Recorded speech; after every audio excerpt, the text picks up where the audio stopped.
တမနီပိုက်တွေနဲ့ရိုက်မိတော့မဲ့သူ့ရဲ့ရံပတ်ဟောင်းကိုတိုးထုတ်လိုက်တာပါဒါပေမဲ့သူကိုယ်တိုင်ကတော့မရှောင်တာပဲပြင်းထန်တဲ့ဒဏ်ရာတွေရသွားခဲ့ပါတယ်သူဒီလိုလုပ်ခဲ့ရတဲ့အကြောင်းရင်းကတော့အရင်ဘဝတုန်းကသူ့ရဲ့စိတ်ဆက်ထားသူနဲ့မွေးစားညီမဖြစ်သူတို့ရဲ့နှိမ့်ဆက်မှုကြောင့်မိသားစုတစ်ခုလုံးပျက်စီးခဲ့ရလို့ပါအဲ့ဒီတုန်းကသူ့ရဲ့ရံပတ်ဖြစ်သူဟာမိန်းကလေးအရှင်လက်လက်မြင်မြုပ်ခံလိုက်ရတယ်ဆိုတဲ့သတင်းကိုကြားပြီးဒေါသတကြီးနဲ့ကူညီလက်စားချေပေးခဲ့ပါတယ်အဲ့ဒီအချိန်မှာကြောက်လန့်သွားတဲ့မွေးစားညီမဖြစ်သူကအမှန်တရားကိုဖွင့်ပြခဲ့ပါတယ်တကယ်တော့လွန်ခဲ့တဲ့3နှစ်ကမိန်းကလေးကိုအသက်ဆုံးပြီးကယ်ခဲ့တာဟာသူ့ရဲ့စိတ်ဆက်ထားသူမဟုတ်ပဲသူ့အမြင်မုန်းတီးနေခဲ့တဲ့ဒီလူသားပဲဖြစ်နေပါတယ်အဲ့ဒီလူဟာမိန်းကလေးကိုကယ်ခဲ့ရင်းနဲ့ပဲတစ်သက်လုံးမတတ်မဆွမ်းဖြစ်ပြီးဝိချက်စီးခဲ့ရတာပါအဲ့ဒီနောက်မှာပဲသူ့ရဲ့ရံပတ်ဖြစ်သူကမိန်းကလေးနဲ့အတူရှိဖို့သူ့အသက်ကိုအဆုံးစီရင်သွားခဲ့ပါတယ်ကံကောင်းထောက်မှစွာနဲ့ပဲသူဟာအရင်ဘဝကိုပြန်ရောက်လာခဲ့ပါတယ်သူ့ရဲ့စိတ်ဆက်ထားသူကဒီလူကိုစိတ်ခတ်ပြီးသတင်းထောက်တွေနဲ့အတူတကားလာပိတ်ဖို့စီစဉ်ထားတဲ့နေ့ကူပေါ်ဒီတစ်ချိန်မှာတော့သူဘာမှတွန့်ဆုတ်နေပဲသတင်းထောက်တွေကိုအဲ့ဒီလူရုံမာနဲ့မွေးစားညီမခိုးစားနေတဲ့ဟိုတယ်စီကိုလွှတ်လိုက်ပါတယ်သူကိုယ်တိုင်ကတော့စိတ်ခတ်ခံထားရတဲ့အဲ့ဒီလူကိုကယ်ဖို့အမြန်ပြေးသွားခဲ့ပါတယ်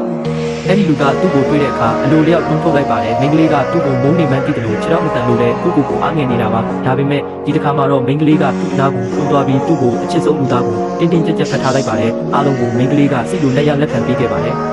နောက်နေ့မနက်နိုးလာတဲ့အခါအဲ့ဒီလူကမိန်းကလေးကိုရွေးချယ်စရာနှစ်ခုပေးပါတယ်ဒါကဘာသဘောလဲလို့မိန်းကလေးကမေးတော့သူကငါနောက်တမရခင်ပိုက်ဆိုင်ပြီးထွက်သွားပါဒါမှမဟုတ်ငါ့ကိုတက်လိုက်ပါလို့ပြောပါတယ်ပမာဏမရေးထားဘူးလို့ဆိုတော့မင်းစိတ်တက်ကြီးလို့ပြန်ပြပါတယ်အဲ့ဒါဆိုရင် share ပိုင်ဆိုင်မှုအားလုံးကိုလိုချင်နေဆိုရင်ကောလို့မိန်းကလေးကမေးလိုက်တဲ့အခါသူကအားလုံးပေးမယ်လို့ပြောပါတယ်ဒါကိုကြားတော့မိန်းကလေးကပြောလိုက်ပါတယ်ဟုတ်ပါတယ်သူကအသက်တောင်အသေးခံနိုင်တဲ့ဒီလူကဒီလိုပြပတ်ပစ္စည်းတွေကိုဘယ်လိုမျိုးပါမလဲမိန်းကလေးကသူ့ကိုကူညီချင်အောင်တက်တာဖြစ်ကြောင်းပြောပေမဲ့အဲ့ဒီလူကတော့ငါဘသူအကူညီမှမလုပ်ဘူးအထူးသဖြင့်မင်းစီကလို့မင်းဆိုပါတယ်ရှင်ကူညီလို့မလို့ကရှင်းကိစ္စပါကျွန်မကူညီမကူညီကကျွန်မကိစ္စလို့မိန်းကလေးကပြည့်ပြည့်သားပြောလိုက်ပါတယ်ဒီနေ့ပိုင်းမှာမိန်းကလေးကကျွန်မကစိတ်ကိုလက်ရဖြစ်တာပါလို့ပြောပြီးသူ့ကိုနမ်းလိုက်ပါတယ်ဒါပေမဲ့အဲ့ဒီလူကဘာမှမပြောဘဲထွက်သွားခဲ့ပါတယ်နောက်နေ့မှာအဲ့ဒီလူကလုပ်ငန်းခွင်ကိုတွင်းဆင်းစစ်ဆေးဖို့ရောက်လာပါတယ်။အရင်ဘဝကဒီနေ့မှာပဲသူဟာအဲ့ဒီလူရုံမာရဲ့ထောင်ချောက်ကြောင့်ဒဏ်ရာပြင်းထန်ရပြီးတနည်းတီတီပြိနေသွားခဲ့တာကိုမိန်းကလေးကသတိရသွားပါတယ်။ဒါကိုတားဆီးဖို့စက်ရုံကိုဖြစ်ချင်းပြေးသွားခဲ့ပြီးတံမီးပိုက်ကိုတွေ့ကြခါရင်းချိန်မှာပဲအဲ့ဒီလူကိုအတင်းထုတ်ထုတ်ပြီးသူကိုယ်တိုင်ထိခိုက်ခံလိုက်ပါတယ်။ဒဏ်ရာတွေနဲ့မိန်းကလေးကိုတွေ့ချထားပြီးအဲ့ဒီလူကဘယ်သူခိုင်းတာလဲလို့စစ်မေးပါတယ်။ဒုစရိုက်သမားကမိန်းကလေးခိုင်းတာပါလို့သင်ပြောလိုက်တယ်။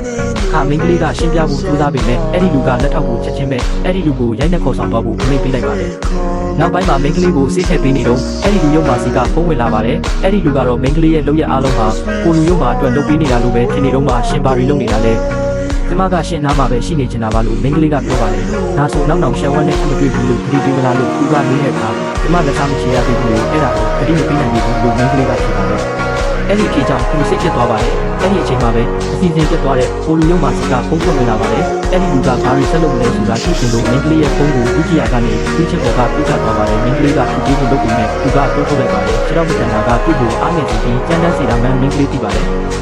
ရှင်ဘလို့ပုံစံနဲ့ဖြစ်ဖြစ်ကျမချစ်တယ်လို့မိန်းကလေးကအရှုံးမပေးပဲပြောတဲ့အခါအဲ့ဒီလူကအရန်ကိုစစ်လုပ်ရှာသွားပြီးမိန်းကလေးကိုနာကျင်အောင်ကိုက်လိုက်ပါတယ်မင်းကကိုသစ္စာမဖောက်နဲ့တော့မဟုတ်ရင်ငါဘာလို့မိမလဲမသိဘူးလို့သတိပေးပါတယ်ဒါပေမဲ့အဲ့ဒီလူထွက်သွားပြီးနောက်မှာတော့ကိုလူရုံမာကမိန်းကလေးရဲ့မိဘတွေရဲ့ပစ္စည်းတစ်ခုနဲ့ချင်းချောက်ပြီးစာချုပ်ခုခိုင်းပါတယ်မိန်းကလေးကကုမ္ပဏီကိုရောက်လာခဲ့ပေမဲ့အဲ့ဒီလူကတော့အားလုံးကိုကြိုသိနေပြီးသားပါမိန်းကလေးယူသွားအောင်စာရွက်စာတမ်းတွေဒီကိုအလွယ်တကူပဲချထားပေးခဲ့ပါတယ်မိန်းကလေးကတော့အဲ့ဒီစာရွက်စာတမ်းတွေကိုယူပြီးကိုလူရုံမာနဲ့ချင်းထားတဲ့နေရာစီကိုချက်ချင်းသွားပါတော့တယ်